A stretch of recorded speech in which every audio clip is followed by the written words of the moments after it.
Hey, what's up, guys? Today I'm going to show you guys how to make a fast kind of DJ Mustard type trap beat, I guess. For those of you who don't know who DJ Mustard is, he's produced a lot of tracks. Recently, he produced Rack City by Tyga, and he produced um, I'm Different by 2 Chainz, and I'm sure he's produced others I'm not aware of. That I'm just not aware of. It's not necessarily a DJ Mustard type beat because it's not exactly his style, but he's the only guy that I can really think of besides Jaleel Beats that does, fast trap beats. So I just figured, I'd do it. I called it. Say this is a DJ Mustard type beat in the title of the video. So, anyways, that was kind of what I was going for in the first place, anyways. But I added a lot of sounds to it that made it seem like it wasn't a DJ Mustard beat. But anyways. Here is the first thing I started with.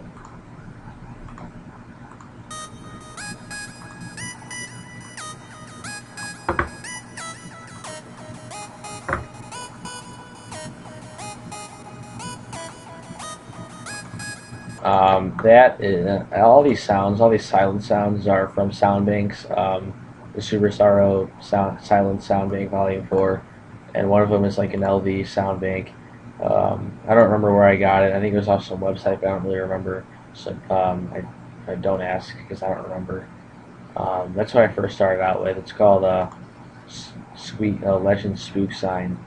And I added this in there to kind of, add a little background noise to it.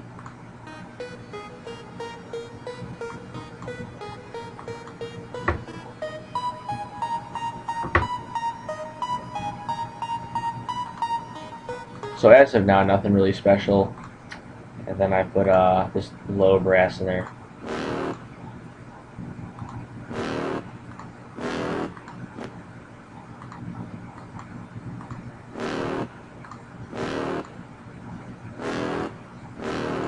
It's a typical Lex Luger brass, but I EQ'd it a bit. This is acquired from the Johnny Giuliano Dream Station sound bank that you've heard me use.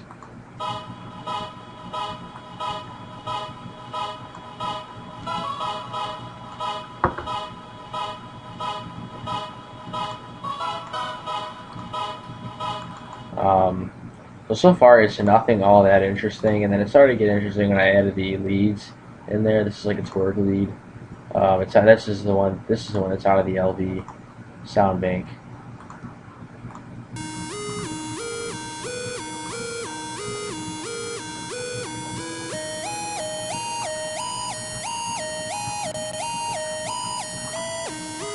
Now I'd like to mention real fast that this isn't exactly how the raw sound sounds when you first open it up.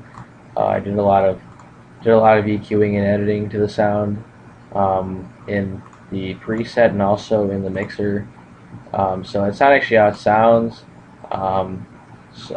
It sounds it's a little more loud and obnoxious than that. I just cleaned it up a bit, which you can really do just about to any sound, really. I mean, there's really, unless you're getting a bad sound bank, there's not really such thing as a bad sound, because, I mean, all it takes is a bit of EQing, especially when you have Nexus or Silent, where they have, inside editing, editing stuff that's inside of the plugin itself. It gives you a lot of ways to change up the sound and make it really different. So, you don't need to go around looking for a certain sound. You can probably make it yourself. That's why I don't really download sound banks and drum kits all that much anymore. This is a stab that I got from a Lex Luger FLB.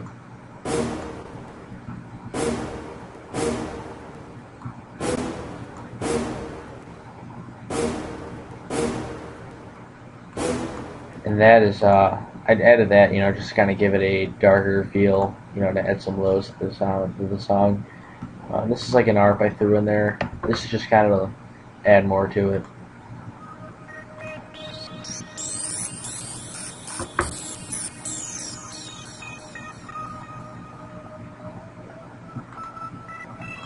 That's in the default silent. That's called the subconscious gate pad. This is a pluck that I got out of a Renegade's Renegade Sound Bank. Don't remember where I got that either. It's called Stupid Square Pluck. Kind of a funny name, I guess, but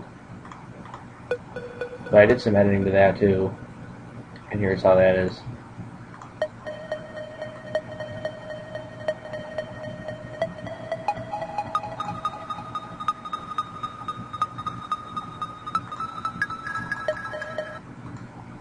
And this is a glide.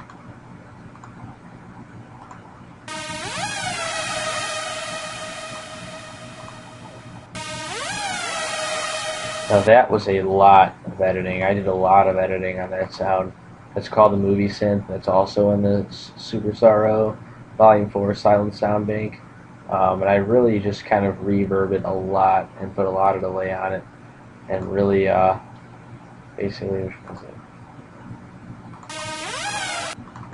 this is what I did to EQ it. This is the reverb, and this is the delay. And also, really, this is also one thing I kind of want to talk about, how to make glides with silent. If some of you guys aren't aware of this, there's this little button right here. I'm clicking. It's like the porta button, and you can increase the portamento however much you want, however much you want it to slide. Pretty cool tool. I really like it a lot. I don't really know where it is in Nexus. I know I'm pretty sure there is one in Nexus, but I'm not really sure. But I don't know. The Silent Pass one, and it's really useful, and I like it a lot because glides really make a song cool. So that's the melody. And another comment I'd like to make on the melody is, usually DJ Mustard does a lot of, he's does a lot of creative, crazy stuff with the leads and the low sounds. Like Rack City, the main melody was the lead.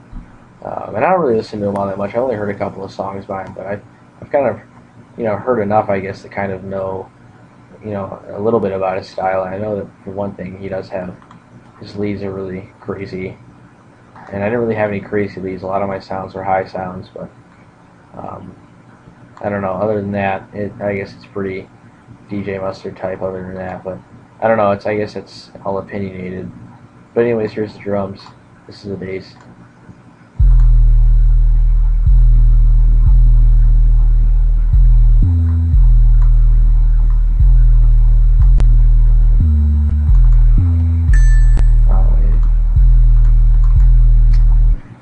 That's a typical Lex Luger bass. I did some editing to that.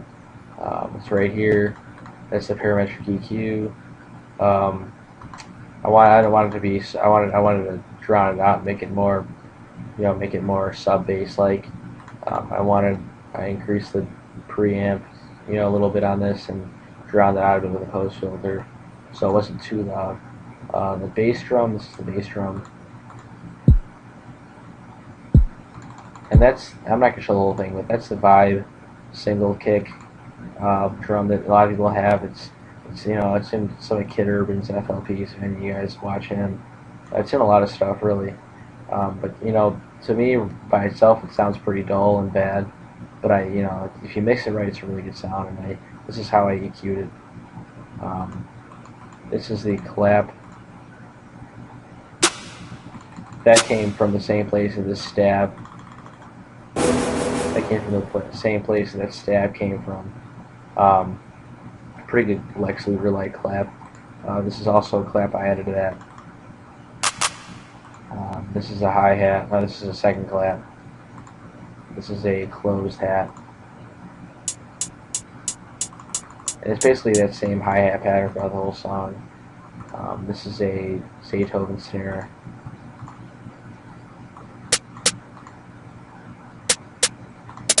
And I did a lot of EQing of that too. This is the snare roll. Nothing too special there, just to add something to it. This is an open hi-hat.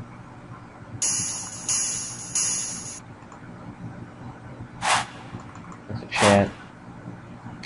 And that's everything. Now I want to go over the mastering a little bit. This is how I mastered it with Maximus. The lows, I turned the post filter up a lot. I don't really mess with the pre-filter all that much. I turn up the low post filter up because I want the bass to hit really hard. Actually, here I'll play a part of it.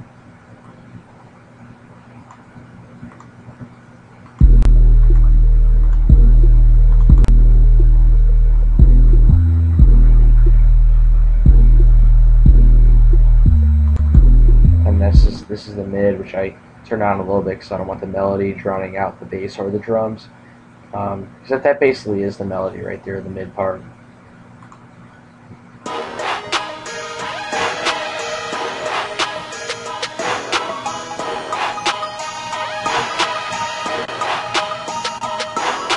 This is the highs. I turn the highs down a little bit too because I don't want it to be too loud and crackly.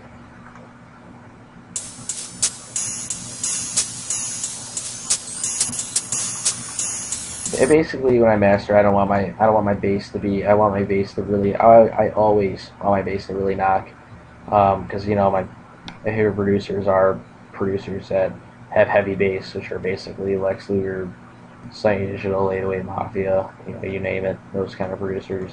I've pretty much always kind of modeled my work after them, because they are my influences for the most part.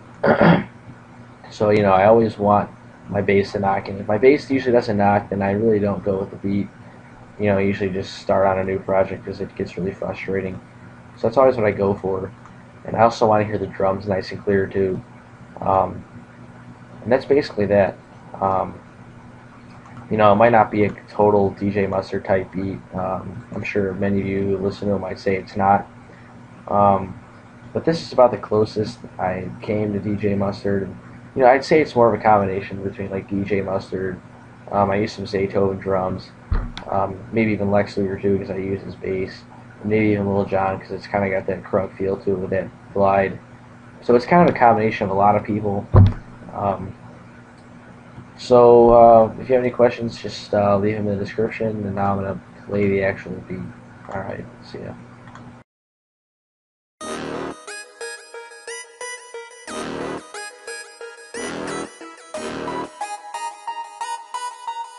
Nine lives.